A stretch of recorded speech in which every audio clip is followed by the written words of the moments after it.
Redefinición del orden colonial. La crisis de los 1700. Al inicio del siglo XVIII fue para España y su imperio colonial el comienzo de una nueva era. Los monarcas de la dinastía Borbón intentaron superar las formas de administración tradicional que caracterizaban a la postrada economía española. Impulsaron un proyecto de modernización que tenía de hacer de España una potencia industrial.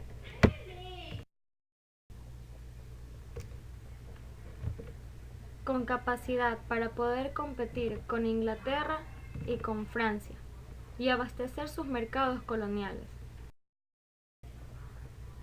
En consecuencia, introdujo las llamadas reformas borbónicas, con una serie de limitaciones del comercio de las colonias, especialmente a la de la producción textil de la Audiencia de Quito.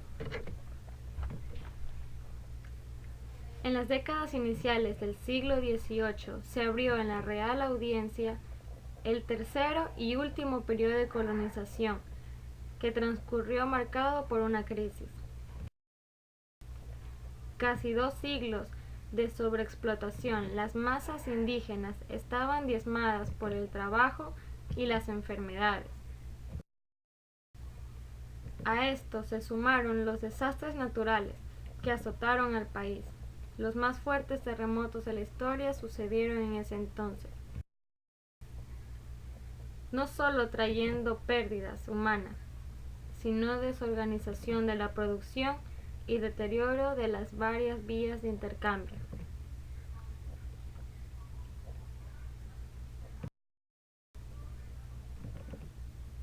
Las pestes y las enfermedades mataron a poblaciones enteras.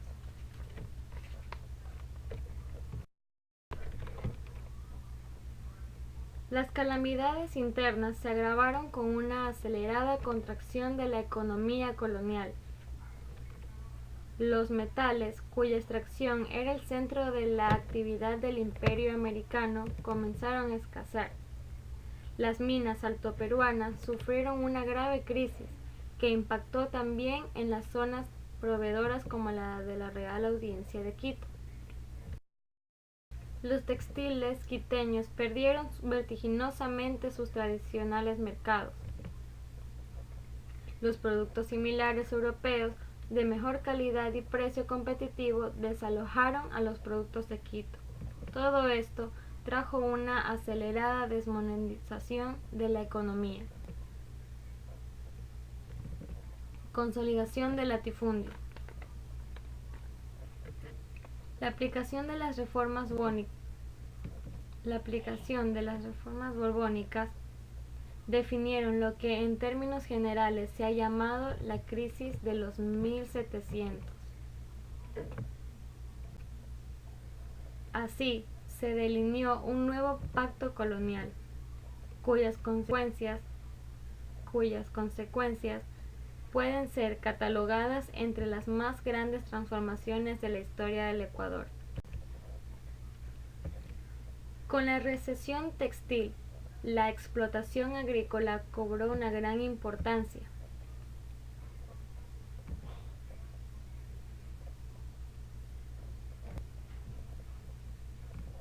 De este modo se acentuó el proceso de consolidación del latifundio como eje de todo el sistema económico que se dio en buena parte de la costa. Las haciendas crecieron en tamaño y lograron integrar cada vez a mayor cantidad de trabajadores. La necesidad de pagar tributos, compromisos religiosos, obligó a los indígenas a trabajar más tiempo para los propietarios. De este modo, surgió un nuevo tipo de relación, que era el corcentaje.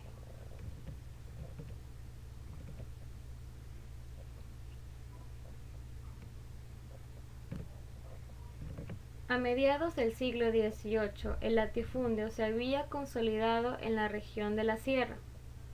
Los sobrantes obrajes que se integraron en la estructura de las haciendas abastecían fundamentalmente al mercado local, enviando también una parte de su producción al exterior, en especial al Valle del Cauca.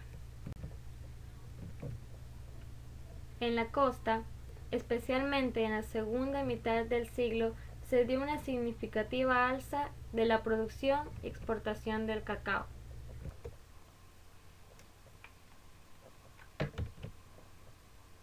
Recuento del periodo.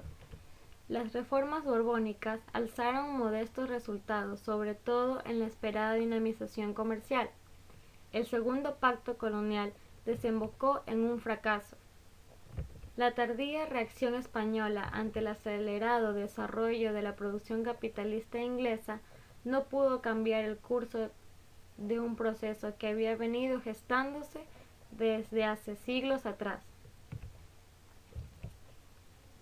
Para finales del siglo XVIII, Inglaterra era el centro del desarrollo de un sistema capitalista, mientras que España, transformada en potencia de segundo orden, perdería su imperio americano de un momento a otro. En el siglo XVIII, en Quito, se inició la supresión del Tribunal de la Audiencia de Quito. En 1717 fue creado el nuevo Virreinato de Santa Fe de Bogotá. Pocos años más tarde, el nuevo virreinato fue suprimido, y más tarde el Virreinato de Santa Fe fue restablecido en forma definitiva, dando que la Audiencia de Quito fue puesta definitivamente bajo la jurisdicción de Santa Fe de Bogotá en 1739.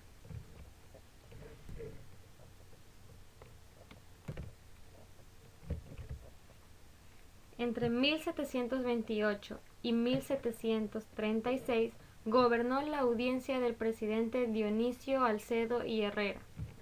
Durante su administración en 1734 llegó a Quito la misión geodésica de la Academia Francesa.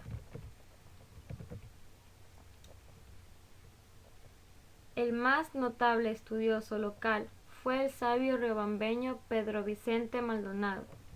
Entre los sucesores de Alcedo estuvieron Félix Sánchez de Orellana, el único quiteño que llegó a ser presidente de la audiencia desde 1745 a 1753, y Juan Pío Montúfar, el primer marqués de Selva Alegre, 1753-1761.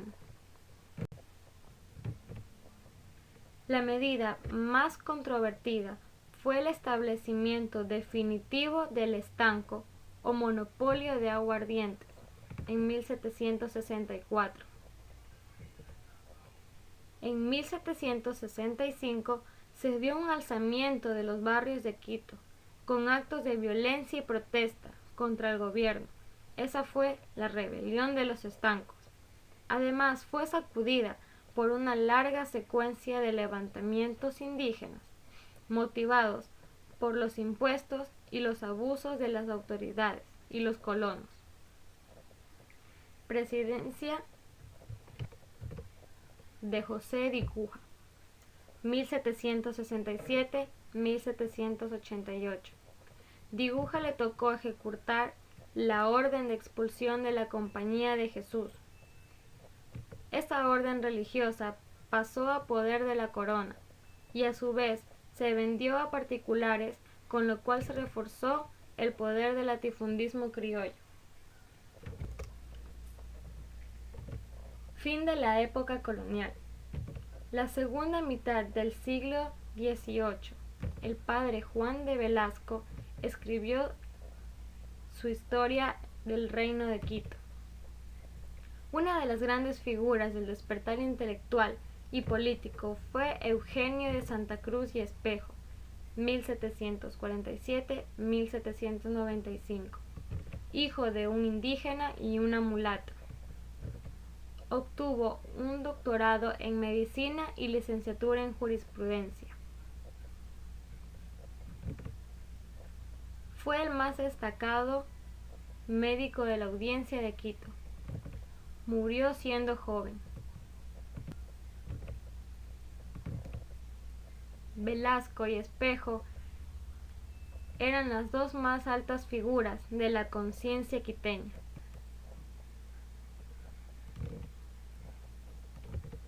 Los criollos dominaban Quito. A fines del siglo XVIII gobernó el barón Héctor de Carondelet, 1799-1807, que tuvo una clara política pro-criolla.